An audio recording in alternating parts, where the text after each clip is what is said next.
마귀가 또 예수를 이끌고 올라가서 순식간에 천하 만국을 보이며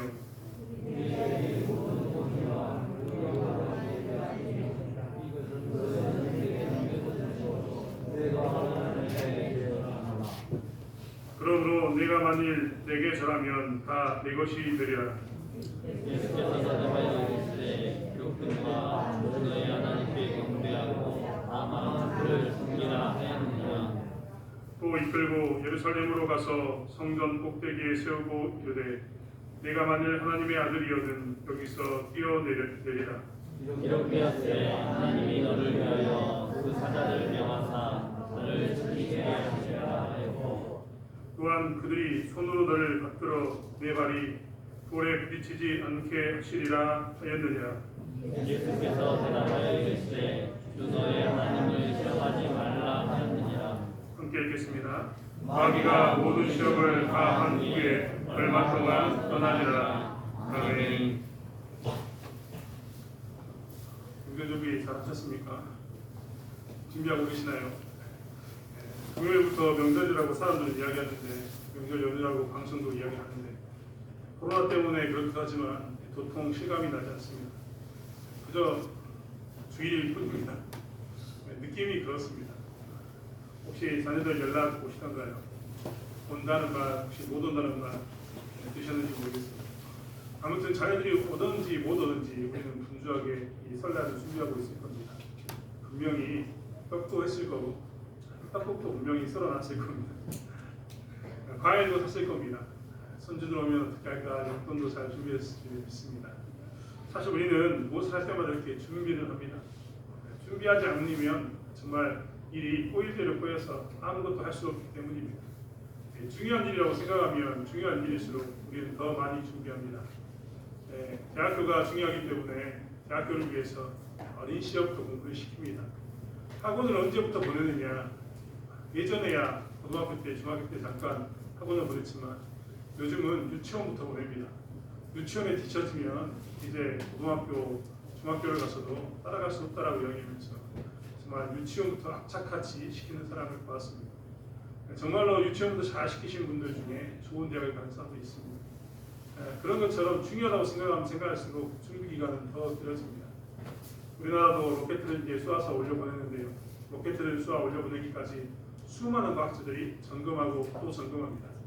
만약에 준비하는 과정이 조금이라도 좀 부족하다 싶으면 그들은 로켓을 쏘아 올려보내지 않습니다. 오히려 멈춰두고 난 후에 다시 점검이 완료되면 준비가 다 끝나면 로켓을 쏘는 일 가운데 하게 됩니다. 이런 것이 무엇이냐면 어떤 일 가운데 하는 우리의 준비입니다. 우리는 가깝게는 시험을 혹은 여행을 갈 때도 준비를 합니다. 설날을 위해서 맞이할 때도 우리는 준비합니다. 성경에도 이런 준비에 관한 이야기들이 정말 많습니다. 특별히 성경에서 이 준비에 대해서 이야기하는 것 중에 우리의 기억에 가장 많이 남는 것은 열 처녀에 대한 비유입니다. 예수님께서는 마태복음 25장 8절부터의 25장의 말씀이 열 처녀에 대한 비유를 하셨는데 정확히 이야기하면 천국에 대하여 이야기하면서 열 처녀의 비유를 이야기하십니다. 잘 알고 있는 것처럼 이스라엘 땅에는 결혼 풍습이 있는데 신랑이 잠깐 자기 집으로 갔다가 다시 돌아오는 과정이 있습니다. 그런데 언제 온다는 말을 잘 안 합니다. 그래서 준비하고 있어야 됩니다. 그런데 다섯 처녀는 기름을 준비하지 못했고 다섯 처녀는 기름을 준비하였다 라는 것이 마태복음 25장에 있는 열 처녀의 비유입니다. 지혜 있고 슬기로운 여인들, 이 여인들은 다섯 처녀들은 이 기름을 잘 준비했습니다. 마태복음 25장 8절의 말씀에도 그래서 이렇게 기록하고 있습니다. 미련한 자들이 슬기 있는 자들에게 이르되 우리가 등불이 꺼져가니 너희 기름을 좀 나누어 달라 하거늘 즉 기름을 준비하지 않는 자들은 뭐라고 표현했느냐? 미련한 자다라고 표현했습니다. 기름을 준비한 자는 뭐라고 표현했느냐? 슬기 있는 자입니다. 여기에 무엇이냐면 미련한 자와 슬기 있는 자의 차이가 있는데 무슨 등불을 준비했는가 준비하지 않았는가입니다. 슬기 있는 자들이 대답하여 이르되 우리와 너희가 쓰기에 다 부족할까 하노니 차라리 파는 자들에게 가서 너희 쓸 것을 사라 하니 그들이 살아간 사이에 신랑이 오므로 준비하였던 자들은 함께 혼인잔치에 들어가고 문은 닫힌지라라고 마태복음 25장은 천국에 관한 이야기를 하면서 준비된 다섯 처녀 슬기로운 여인과 그리고 미련한 여인을 이야기합니다. 물론 슬기로운 여인으로서 천국에 대해서 준비해야 한다라는 것이 그 말씀의 요지입니다. 하나님 나라에 대해서 준비해야 되는 것은 당연하다. 인생의 종말에 대해서 준비하는 것도 당연하다는 말씀이 그 말씀입니다. 사람들은 살아가면서 인생의 종말이 오지 않을 거라고 생각합니다. 나의 죽음은 한참 뒤에 있을 거라고 생각합니다만 살다 보면 훌쩍 나의 눈앞에 죽음이 와 있을 때가 있습니다. 예루살렘의 왕대가 무너졌던 것처럼 어느 날 갑자기 의외의 뜻밖의 사건을 통해서 우리의 생명을 마무리 지어야 되는 종말을 맞이할 수 있는 것이 우리의 인생입니다. 사실 그렇기 때문에 우리는 항상 무엇이라고 살아야 되느냐? 준비하고 살아야 합니다. 준비하고 사는 것은 누구나에게 다 있는 것입니다. 하나님의 아들이신 예수님께서 이 땅에 오셔서 공생애라는 하나님의 일을 하고 사셨습니다. 하나님께서는 30년 동안 참으셨다. 예수님께서는 30년 동안 참으셨다가 이제 30년 이후에 약 3년 반 정도를 공생애를 사십니다. 공생애라고 표현하는 이유는 무엇이냐면 사적인 일로 인해서 그의 삶을 산 게 아니라 공적인 일로 그의 삶을 살았다고 이야기하기 때문에 공생애라고 표현합니다. 그럼 그 공적인 일이 무엇이었느냐? 이것은 하나님의 뜻을 이루는 것이었고 하나님의 뜻을 이 땅에 이루는 그것을 위해서 이 땅에 오셨기 때문에 그 짧은 기간처럼 보이는 3년 반 정도의 시간을 위해서 오셨기 때문에 그 일을 행하시기 위해서 예수님께서는 이 땅에서의 삶을 사셨습니다. 근데 중요한 것은 30년과 3년 반이라는 이 기간의 긴 차이가 있지만 예수님께서는 3년 반의 이 공생애를 그냥 맞이하신 것은 아닙니다. 예수님도 철저하게 이 공생의 기간을 준비하셨습니다. 우리는 예수님께서 공생애를 준비하는 마지막 지금 것을 오늘 본문을 통해서 보고 있습니다. 누가복음 4장에 있는 이 예수님이 시험을 받는 장면은 기록된 것은 예수께서 성령의 충만함을 입어 요단강에서 돌아오사 광야에서 40일 동안 성령에게 이끌리시며 마귀에게 시험을 받으시더라라고 표현하고 있습니다. 광야에서 40일 동안 성령에게 이끌려서 마귀에게 시험을 받은 겁니다. 왜 시험을 받았느냐? 이제 공생애를 이제 시작해야 되는데 공적인 일을 시작해야 되는데 마지막 과정으로 예수님께서는 무엇을 하냐? 최종 점검, 마지막 관문을 통과하기 위한 이 마지막 준비의 과정을 지금 하고 계시는 겁니다. 그 마지막 준비의 과정이 뭐였느냐? 이 광야에서 40일 동안 금식한 후에 성령의 은혜 가운데 서 있었던 그가 마귀에게 시험을 받는 것이었습니다. 준비라고 이야기하기에 좀 이상할 수도 있습니다만 이것은 철저한 준비였습니다. 무엇에 대한 준비였느냐? 예수님의 사역에 대한 준비였다는 겁니다. 사실 이 예수님에 대한 사역의 준비가 광야에서 이 40일간의 시험을 하는 이유는 하나님이 예수님을 보내셨던 공생애라고 이야기하는 그 사역과 세상 사람들이 바라보고 있었던 예수님, 즉 메시아에 대한 이 사역에 대한 생각이 달랐기 때문입니다. 하나님께서는 우리가 잘 알고 있는 것처럼 우리의 죄 문제를 근본적인 것으로 보시고 죄 문제를 해결하기 위해서 예수님을 보내셨는데 약속하신 것처럼 죄 문제를 해결하기 위해서 보내셨는데 당시에 사람들이 바라보고 있었던 메시아, 구원자는 죄의 문제보다는 다른 것, 그들의 필요를 채우는 것으로 오는 메시아를 사람들은 기다리고 있었던 겁니다. 하나님의 관점은 죄의 문제를 해결해 주고 싶다라는 관점이었고 사람들의 관점은 뭐였냐면 나의 필요에 대해서 해결해 달라는 관점을 가지고 있었습니다. 그러다 보니까 예수님이 이 땅에 메시아로 딱 오셨는데 구원자로 딱 오셨는데 하나님의 관점과 세상의 관점이 다른 것으로 인해서 그는 무엇을 하느냐? 이제 마지막 준비를 하게 됩니다. 하나님의 그 사역인가 세상 사람들의 필요인가에 대한 사이에서 어떻게 살아야 할 것인가? 나는 나의 사역을 어떻게 준비해야 될 것인가에 대한 마지막 관문, 마지막 준비를 지금 하고 계신다는 겁니다. 오늘 세상 사람들이 원하는 것은 무엇입니까? 세상 사람들이 인간이 원하는 것은 무엇이었냐면 메시아의 첫 번째 메시아에게 그들의 구원자에게 구했던 첫 번째 것은 뭐였냐면 그들에게 떡을 달라는 것이었습니다. 오늘 마귀도 그것을 알기에 그것을 가지고 시험합니다. 2절의 말씀에 보면 마귀에게 시험을 받으시더라 이 모든 날에 아무것도 잡수시지 아니하시니 날수가 다함에 줄이신지라. 마귀가 이르되 내가 만일 하나님의 아들이여든 이 돌들에게 명하여 떡이 되게 하라라고 이야기합니다. 사실 예수님은 지금 굉장히 힘든 시간을 보내고 있었습니다. 무려 40일 동안 뭘 했느냐? 먹지 않았습니다. 예수님이기 때문에 40일 동안 금식하면 배가 안 고플 거라고 생각하면 착각입니다. 오늘 본문은 철저하게 그는 배가 고팠다, 줄였다라고 이야기하고 있습니다. 그런데 이때 와서 뭐라고 이야기하냐면 마귀가 내가 만일 하나님의 아들이어든 이 돌들에게 명하여 떡이 되게 하라라고 이야기합니다. 예수가 줄인 상태에 있는데 그 줄인 상태에 있는 그에게 찾아와서 내게 필요한 것은 떡이지 않느냐, 떡의 문제를 해결해라 라고 이야기합니다. 그런데 오늘 본문은 무엇을 이야기하냐면 사단이 이렇게 이야기합니다. 내가 만일 하나님의 아들이거든. 즉 마귀는 분명히 예수가 하나님이 주신 권능을 가지고 있음을 알고 있고 그 돌을 떡으로 만들 수 있는 능력이 있음을 이미 알고 있습니다. 그 권능이 있다는 것을 알기 때문에 그가 시험한 겁니다. 지금 너에게 필요한 것은 떡이고 너는 그 떡을 만들 수 있는 권능이 있지 않느냐. 그렇다면 너의 필요를 지금 당장 채워라. 줄인 배를 채우는 것이 제일 좋지 않느냐. 배고픔을 해결하기 위해서 네가 수단과 방법이 있는데 그 수단과 방법을 가지고 살아라. 그 문제를 해결해라 라고 마귀는 유혹한 겁니다. 하지만 예수님이 하신 답은 뭐였습니까? 사람이 떡으로만 살 것이 아니라 하는 답을 내놓았습니다. 사실 오늘 이 사람이 떡으로만 살 것이 아니라 라는 말은 굉장히 많은 단어들이 생략되어져 있습니다. 신명기 8장 3절의 말씀이 이 말씀의 근거가 되는데요. 신명기 8장 3절의 말씀은 뭐라고 나왔냐? 너를 낮추시며 너를 줄이게 하시며 또 너도 알지 못하며 내 조상들도 알지 못하던 만나를 내게 먹이신 것은 사람이 떡으로만 사는 것이 아니오 여호와 입에서 나오는 모든 말씀으로 사는 줄을 네가 알게 하려 하심이라 라고 기록되어 있습니다. 오늘 우리가 읽었던 것은 사람이 떡으로만 사는 것이 아니오 라는 말씀만 읽었는데 신명기 8장 3절에는 굉장히 많은 것이 지금 더 기록되어 있는 것을 보게 됩니다. 먼저 이 오늘 누가복음 4장에 사람의 떡으로만 살 것이 아니라 말씀 뒤에 무엇이 있었습니까? 신명기의 말씀에는 여호와 입에서 나오는 모든 말씀으로 사는 줄을 네가 알게 하려 함이다 라고 기록하고 있습니다. 무엇이 생략되어 있냐면 사람은 떡으로만 사는 게 아니라 여호와 입에서 나오는 모든 말씀으로 산다라는 것이 생략되어져 있습니다. 근데 이것만 생략되어진 것은 아닙니다.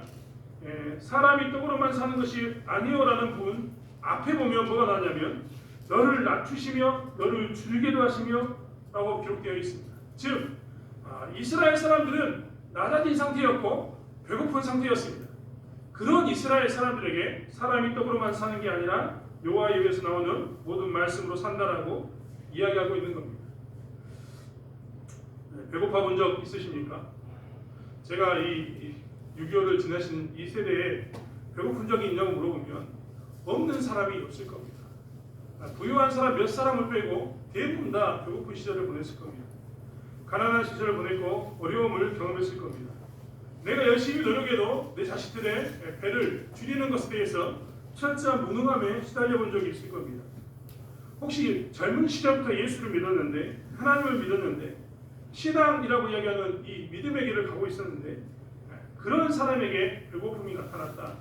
그런 사람에게 자식들이 배고픈 상황이 나타났다라고 이야기하면 그 부모의 마음은 표현하지 않아도 충분히 알 듯합니다. 심지어는 예수 믿는 것 때문에 정직하게 산다고 그 배고픈 시기에 주의를 성수하고 하나님 말씀으로 산다고 이야기하면서 남들은 사흘 굶어서 남의 담을 넘지 않는 사람은 없다라고 이야기하면서 이 상황은 어쩔 수 없이 네가 그렇게 살아도 괜찮아 라고 하는데 나는 예수 믿기 때문에 그렇게는 살기 싫다라고 이야기하는 그것에 대해서 그때 당시에 사람들은 우리에게 동의하지 않았을 겁니다. 어쩌면 믿지 않는 아내가 당신은 왜 그렇게 무능하냐고 이야기했을 수도 있고 어쩌면 믿지 않는 남편이 너는 무엇 때문에 교회에 돈을 갖다 바치느냐는 말로 우리를 비난했을 수도 있습니다. 왜 어머니는 10의 1조는 있으면서도 우리에게 떡을 사줄 돈은 없습니까? 쌀을 살 돈은 없습니까? 라고 묻는 그런 질문을 받았을지도 모릅니다. 세상은 우리가 그렇게 살면 우리에게 뭐라고 이야기하냐면 정신이 나갔다 혹은 실패했다라고 이야기합니다. 도대체 너희는 지금 이 상황에서도 그렇게 도도하게 고고하게 살려고 하느냐라는 비난을 들었을 겁니다. 사실 배가 고프면 우리는 윤리의식 따위는 기대하기 힘듭니다. 윤리의식은 배가 고프면 남지 않습니다. 좀 전에도 말씀드렸던 것처럼 사흘 굶어서 남의 담을 안 넘는 놈이 없다라는 우리 속담이 있는 것처럼 배가 고픈 것이 사흘이나 굶으면 윤리의식은 남지 않습니다. 그게 착한 일인지 나쁜 일인지 그것보다 더 앞선 것은 무엇이냐면 당장 내 배를 채우는 것에 우리는 더 목적을 둡니다. 또한 그뿐만 아닙니다. 극단의 선택을 하기도 합니다. 어떤 때는 물건을 훔치기도 하고 남의 것을 강탈하기도 합니다. 남의 것을 훔치며 강탈했던 그것에 대해서 우리는 어떤 때는 포장하기도 합니다. 저도 어린 시절에 살인을 해본 적이 있습니다. 우리나라에는 살인하는 문화가 있었는데 지금은 절대 안 됩니다. 지금은 감 하나만 따먹어도 남의 감 하나만 따먹어도 수십 배의 돈을 지불해야 합니다. 지금 시대는 그렇게 됐습니다. 하지만 예전에는 살인하는 명목하에 많은 것을 용인해 주었습니다. 여러분, 그래서 다들 어린 시절에 살인 한 번쯤은 해보셨을 겁니다. 하지만 그 당시에는 그것에 대해서 죄라고 심각하게 나무라지 않았습니다. 심지어는 이야기를 들어보면 남의 집 닭장에 있는 닭도 잡아다 먹는 것이 그들의 모습이기도 했습니다. 그때마다 화를 내긴 했지만 그것을 통해서 고발을 하거나 배상을 받거나 보상을 받는 일은 없었습니다. 그저 그런가 보다라고 지나갔던 시절이 있었다는 겁니다. 오늘날도 마찬가지입니다. 배고픈 가운데 물건을 훔치면 많은 사람들이 부모의 마음을 알기에 이해합니다. 용인해 줍니다. 이해하면서 용인해 주는 겁니다. 그냥 넘어가 주는 겁니다. 대부분 이렇게 윤리의식은 기대하기가 어렵고 상황은 극단적으로 가서 극단적인 선택을 하는 것이 우리의 모습입니다. 성경에는 이 배고픔의 극단이 나오는 장면이 기록되어 있는 곳이 있습니다. 그것은 열왕기하 6장 24절부터 33절의 말씀입니다. 열왕기하 6장 24절과 33절의 말씀에는 사실 강대국이라고 이야기하는 아람과 그리고 이스라엘이라고 약소국이라고 이야기하는 이스라엘의 싸움에 대한 이야기입니다. 계속해서 하나님께서는 선지자 엘리사를 통해서 전쟁을 막아주셨는데 이번에는 웬일인지 강대국 아람이 분노한 나머지 이스라엘에게 전쟁을 신청해서 사마리아를 둘러싸 버렸습니다. 성을 둘러싸고 난 다음에 성에 들어가는 물건을 끊어버렸습니다. 성에 갇혀 있던 사람들은 졸지 어떻게 됐느냐, 아무것도 공급받지 못하는 갇혀버린 상태가 됐습니다. 열왕기하 6장 24절의 말씀은 뭐라고 이야기하고 있느냐, 24절과 25절의 말씀은 뭐라고 기록하고 있냐면, 이후에 아람왕 베나다시 그의 온 군대를 모아 올라와서 사마리를 에워싸니 아람 사람이 사마리를 에워싸므로 성중이 크게 줄여서 나귀 머리 하나에 은 80세겔이요 비둘기 똥 4분의 1 값에 은 5세겔이라 하니 라고 기록되어 있습니다. 여러분, 비둘기 똥, 나귀 머리는 차자하고 비둘기 똥을 한번 생각해 보십시오. 비둘기 똥을 은 5세겔에 사야 했습니다. 그것도 그냥 은둔한 똥이 아니라 비둘기 똥 4분의 1을 은 5세겔에 샀습니다. 오늘 새벽 기도에 오신 분들은 기억하고 계신지 모르겠지만 장자가 태어나면 민수기도 18장의 말씀에 너희 집에 장자가 태어나면 그 장자에 대한 값으로 하나님께 은 5세겔을 낼 것을 했다는 이야기를 들었습니다. 대강 지금의 학교 단위로 계산할 수는 없지만 대강 따지면 양 한 마리의 가격 정도 되지 않을까, 비싸면 그 정도 되지 않을까라고 학자들은 추정을 합니다. 여러분, 비둘기똥 4분의 1이 은 5세겔이라고 이야기하면 이거는 물가가 호통치고 쓴 게 아닙니다. 엄청나게 치솟는 물가 가운데 돈을 주고도 살 수 없는 배고픈 가운데 놓인 것이 어디였느냐, 바로 지금 이 이스라엘 땅이었습니다. 비둘기똥을 사먹는 이유는 그 똥 안에 들어있는 혹시라도의 말하는 좋은 점이 있을까라는 그 모습 때문에 비둘기똥을 사먹었습니다. 최근에도 제가 뉴스를 보면서 IT라는 나라에서 진흙빵을 지금도 구워서 판다라는 이야기를 들었습니다. 진흙빵 모르겠습니다. 우리 어르신들은 먹어본 지 있는지 모르겠지만 체에 받쳐서 고온 진흙을 받습니다. 그리고 거기에 버터를 바르고 기름을 발라서 IT라는 나라에서는 지금 그 빵을 팝니다.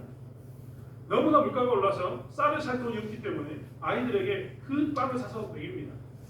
그나마 그것도 먹일 수 없는 시대가 되었다라고 사람들이 이야기하는 것을 봤습니다. 아무튼 이스라엘은 이렇게 정말 배고픔 가운데 놓이게 되었습니다. 이때 이스라엘의 모습을 보십시오. 이스라엘 사람들은 이쪽 이스라엘 사람들, 즉 사마리아 성에 갇혔던 사람들은 이런 배고픔 가운데 극단적인 선택을 하게 됩니다. 그 극단적인 선택은 무엇이냐? 그 극단적인 선택은 아이를 잡아먹는 것이었습니다. 열왕기하 6장 28절에 보면 내게 이르되 네 아들을 내놓으라, 우리가 오늘 먹고 내일은 내 아들을 먹자 하매라고 이야기했습니다. 그리고 29절의 말씀에 보면 드디어 네 아들을 삶아 먹었다라고 이야기하면서 아이를 삶아먹는 일들이 그들 가운데 나타나는 것을 보게 됩니다. 윤리는 사라졌습니다. 극단적인 선택 가운데서 그들은 무엇을 했느냐? 자기의 아이를 잡아먹고 그 다음날은 너의 아이를 잡아먹자라는 이야기 가운데서 말만 한 게 아니라 행동으로 행했습니다. 끔찍한 사건이지 않을 수 없습니다. 이런 이야기를 들으면, 이런 일이 있으면 보통 이것은 쉬쉬하기 마련입니다. 이런 일은 무슨 자랑이라고 드러내고 이야기하겠습니까? 그런데 이런 일을 행했던 사람들은 왕에게 이야기합니다. 그 당시 왕이 재판관이었고 최종적인 결정을 내리는 사람이었다고 생각해 본다면 왕에게 이 이야기를 꺼낸다는 것은 굉장히 충격적인 사건입니다. 왕에 대해서 그들은 뭐라고 이야기하냐면 왕에게 외쳐 이르면서 왕이여 나를 도와주십시오라고 이야기하면서 자기들이 억울한 일을 당했는데 내 아들은 잡아먹혔는데 오늘 저 여자가 아이를 내놓지 않는다라고 이야기하는 그것이 억울하다고 이야기합니다. 말도 안 되는 소리를 억울하다고 이야기하는 극단 가운데 그들은 놓였습니다. 그런데 이 이야기를 듣던 왕은 분노하는 게 아닙니다. 왕은 뭐라고 이야기했느냐? 27절에 보면 이렇게 기록하고 있습니다. 열왕기하 6장 21절은 여호와께서 너를 돕지 아니하시면 내가 무엇으로 너를 도우랴라고 이야기합니다. 굉장히 믿음 있는 말인 것처럼 보이지만 사실 믿음 있는 말이 아닙니다. 짜증난다는 겁니다. 무엇이 짜증나느냐? 나는 지금 포도주도 없고 떡도 없다. 나는 지금 내가 할 수 있는 게 아무도 없고 이 원인은 니들이 왕이여 나를 도우소서라고 이야기하는데 내가 이 일을 자초한 게 아니라 하나님이 자초한 거다. 내가 하나님을 섬기면서 아람과 대적해가지고 하나님 믿는 것 때문에 내가 아람과 싸우다가 어떻게 됐느냐? 사마리아 성이 포위당한 것을 너희들이 알지 않느냐라고 이야기하면서 하나님 때문이라고 그는 원망합니다. 33절의 말씀에도 뭐라고 이야기했냐면 그는 이렇게 했습니다. 재앙이 여호와께로부터 나왔다. 이 일은 하나님이 하셨다라고 이야기합니다. 심지어는 하나님만 원망하고 불평한 게 아닙니다. 그는 뭐라고 이야기하냐면 31절의 말씀, 열왕기하 6장 31절의 말씀에 보면 오늘 엘리사의 머리가 오늘 그 몸에 붙어있으면 하나님이 내게 벌 위에 벌을 내리실지라고 이야기하면서 이제 원망의 대상을 누구로 찾냐면 하나님의 사자에까지 원망을 찾습니다. 하나님을 섬기면서 배고픔이 찾아오면 대부분의 사람은 이렇습니다. 세상 사람들처럼 윤리의식이 사라집니다. 극단적인 선택을 합니다. 그뿐만 아니라 하나님께 구하기보다는 하나님께 무엇을 하느냐? 원망을 합니다. 하나님 때문에 이 재앙이 왔고 내가 하나님을 섬기지만 않았다면 이런 일이 없었을 텐데 하나님을 섬기는 것 때문에 이렇게 됐다. 이 일을 중간에서 이야기했던 저 사람도 믿다라고 이야기하는 그 모습 가운데 놓이게 된다는 겁니다. 이럴 때 드렸던 말씀이 뭐였냐? 사람이 떡으로 산다라는 말입니다. 여러분 착각하지 마십시오. 이럴 때 대부분 사람들은요 사람이 떡으로 산다라고 이야기합니다. 사마리아 성이 포위되어 있는 그 상황 가운데서 사람들이 이야기하는 것은 사람이 떡으로만 사는 게 아니라 하나님의 말씀으로 산다라고 이야기하지 않고 그럴 때 사람은 사람이 떡으로 산다라고 이야기합니다. 사람은 떡으로 산다라고 외친다는 겁니다. 세상은 늘 우리에게 이야기합니다. 사람은 떡으로 산다라고 우리에게 이야기한다는 겁니다. 여러분 생각해 보십시오. 오늘 이 이스라엘 왕 이야기했던 것처럼 여러분 그렇지 않습니까? 하나님을 섬기지 않고 내가 눈 한번 찔끔 감고 내가 담을 넘었다면 나에게 이 배고픔은 있지 않았을 겁니다. 우리가 아람 군대가 쳐들어왔을 때 하나님의 이름으로 대적하지 않고 적당히 타협을 했다면 우리가 이런 일이 있지 않았을 거라고 그들은 생각했을 겁니다. 생존의 근거는 떡인데 내가 지금 살아나는 근거는 떡인데 내가 떡을 얻지 못하는 것은 무엇 때문이냐? 내가 우리의 방식으로 문제를 푼 게 아니라 하나님의 방식으로 문제를 풀었기 때문이라고 이야기합니다. 사실 사람은 떡으로 산다는 이 말에는 뭐가 있냐면 너희들이 하나님을 믿어서 사는 것보다는 네 힘을 가지고 사는 것이 네 힘을 믿고 사는 것이 세상의 진리다라는 말입니다. 사람이 떡으로만 산다라고 이야기했던 그 말은 무엇이냐면 너희가 감이 떨어진 것을 쳐다만 보지 말고 그저 감나무를 흔들든지 떨든지 해가지고 무엇을 하라고요? 네 힘으로 뭔가 문제를 해결하라는 말이 사람이 떡으로 산다는 말입니다.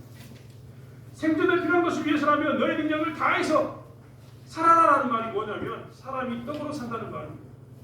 세상은 늘 우리에게 이렇게 이야기합니다. 신을 믿는 것보다 네 힘을 믿어. 생존에 필요한 것을 위해서라면 눈 한번 질끈 감고 너의 능력을 다 동원해서 살아라라고 이야기합니다. 특별히 어려움이 심하면 심할수록 그게 달하면 달할수록 우리에게 늘 들리는 이야기는 사람은 떡으로 사는 것이지 하나님 말씀으로 살지 않는다라고 세상은 이야기합니다. 누가 하나님 따라서 광야에 가라고 했냐? 누가 하나님의 뜻이라고 아람과 대적하라고 했느냐? 광야보다는 애굽에서 사는 게 낫지 않았냐? 아람과 대적하는 것보다는 적당히 타협하면서 그들의 신도 받아들이면서 그냥 그렇게 사는 것이 낫지 않았냐고 그들은 이야기합니다. 네가 아직 배가 부르기 때문에 사람이 떡으로 산다는 것을 무시한다라고 그들은 이야기합니다. 하나님의 말씀대로 살아서는 세상에서는 살 수 없다라고 수없이 우리에게 이야기합니다. 사실 그렇게 되면 우리도 어떤 때는 우리도 모르는 사이에 우리도 떡을 달라고 이야기합니다. 떡을 주시는 것이 나의 생존을 결정하기 때문에 하나님 나에게 생존을 위한 부기를 주십시오라고 기도합니다. 사람이 떡으로만 사는 게 아니라 하나님의 말씀으로 산다는 이 말을 들으면서 우리는 무엇을 요구하냐면 우리의 요구, 우리의 기도 가운데는 무엇이 들어있냐면 떡이 들어있습니다. 하나님 세상 사람들이 그런 말 하지 못하도록 저에게 더 많은 떡을 주십시오. 그 사람들이 이런 위기 상황에서는 네가 돈이 많아야 된다라고 주장하면서 돈을 버는 것을 위해서라면 눈 한번 찔끔 감아라라는 이야기가 들리지 않도록 우리에게 더 많은 돈을 주십시오라고 주장하는 것이 우리의 보통 모습입니다. 사실 하나님께 구하는 것처럼 보이지만 그 안에는 무엇이 들어있냐면 나 또한 떡을 요구하는 기도가 들어있습니다.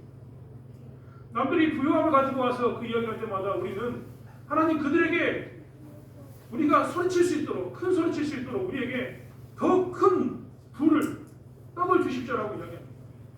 남들이 건강을 가지고 이야기하면 우리는 그들보다 더 건강할 수 있는 그 떡을 달라고 건강의 떡을 달라고 우리는 기도합니다. 하지만 그것은 우리의 오해일 뿐입니다. 하나님의 힘으로 산다는 것은 이 떡을 요구하는 것이 아닙니다. 세상 사람보다 더 큰 떡을 달라고 세상보다 더 많은 돈을 달라고 세상보다 더 많은 돈을 달라고 출세를 달라고 건강을 달라고 기도하는 것이 우리가 하는 기도가 아니라는 겁니다. 하나님의 힘으로 산다는 것은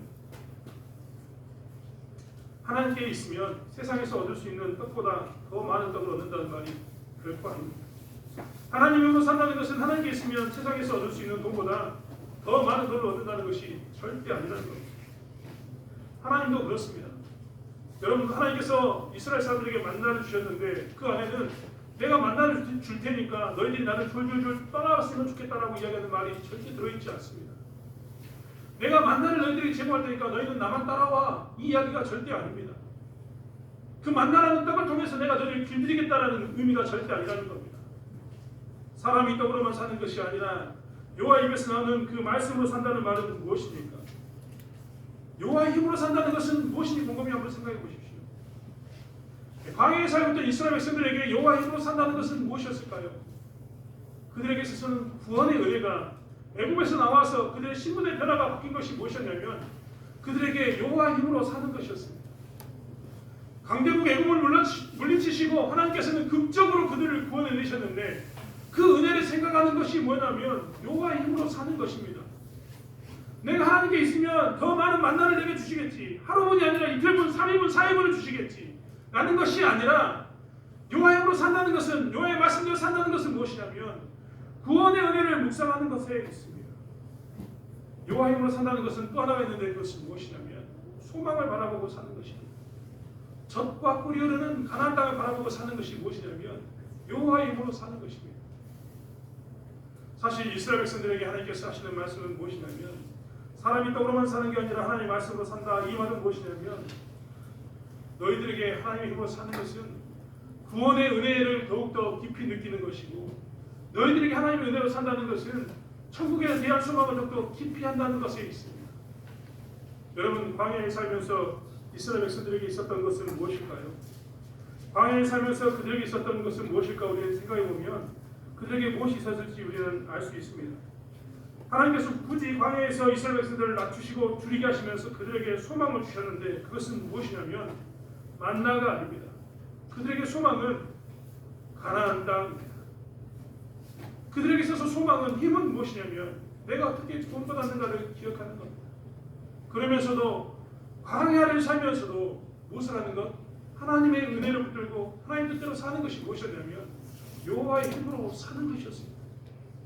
남들보다 더 부자가 되고 남들보다 더 많은 돈을 얻고 남들보다 더 많은 출세를 하는 게 하나님의 힘으로 사는 게 아니라 그렇지 않아도 하나님의 뜻대로 사는 것.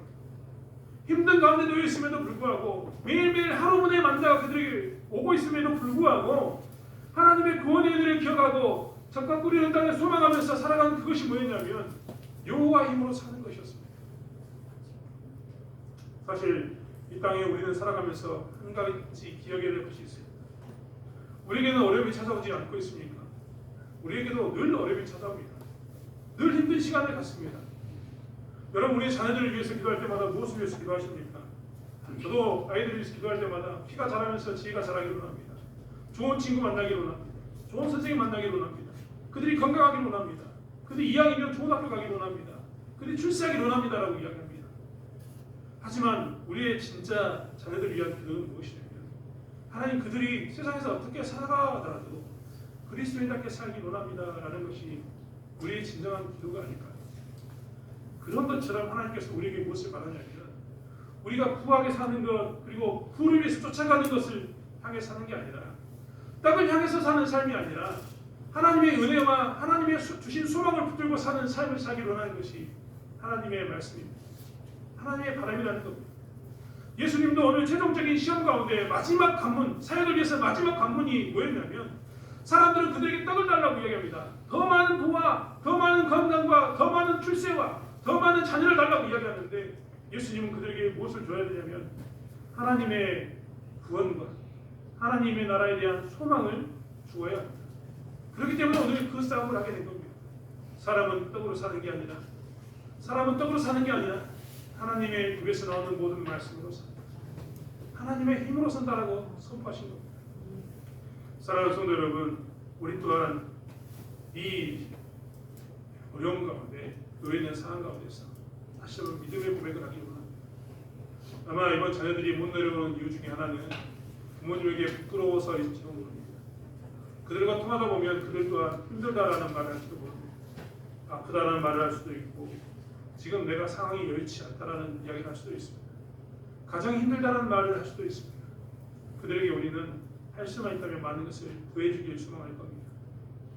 저희 아버지도 불쌍한 저를 위해서 제가 없다고 생각하기 때문에 항상 구해주려고 노력합니다. 제가 주지 않아도, 제가 집에만 가면, 제가 말하지 않아도 무엇인가 싸서 주려고 노력합니다. 부모의 마음이 다 그렇습니다.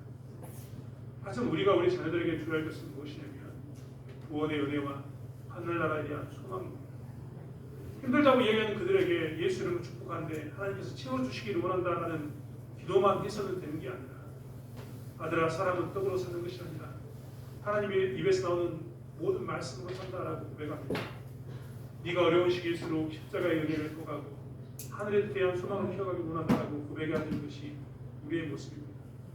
그들에게 할 수만 있다면 내가 광야에 살더라도 광야에서 다시 시작하는 하나님의 말씀의 입에서 나오는 그 모든 말씀을 사는 은혜를 행복하기 원한다라고 고백해야 되는 것이 우리의 모습이라는 겁니다.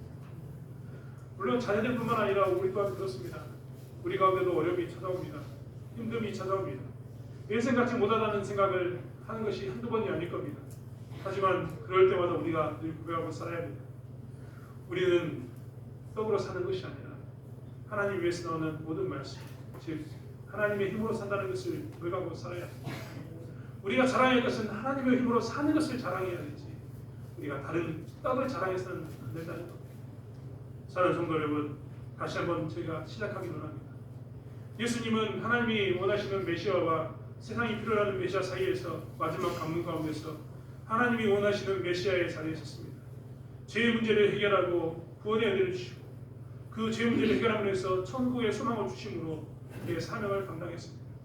우리 또한 이 땅에 살면서 떡을 향해 나가는 우리의 마음이 아니라 하나님의 은혜와 하나님 나라에 대한 소망으로 살아가는 저와 여러분이 되기를 원합니다. 그 은혜가 회복되어지는 귀한 명절의 기간이 되길 원합니다. 기도하겠습니다. 하나님, 다시 시작하길 원합니다. 그리고 다시 한번 사람이 떡으로만 사는 것이 아니라 하나님의 위해서 나오는 모든 말씀으로 사는 것을 보이길 원합니다. 우리가 처해 있는 낮아진 상황과 줄인 상황을 바라보는 것이 아니라 낮아지고 줄인 상황 가운데 있을지라도 윤리를 버리고 극단적인 상황 가운데 놓여 있는, 그리고 하나님을 원망하는 삶이 아니라 사람이 떡으로만 사는 것이 아니요 여호와 입에서 나오는 모든 말씀으로 산다라고 고백하며 살게 하여 주시옵소서. 그래서 이 믿음의 고백 가운데서 다시 시작하는 은혜가 있게 하여 주시옵소서.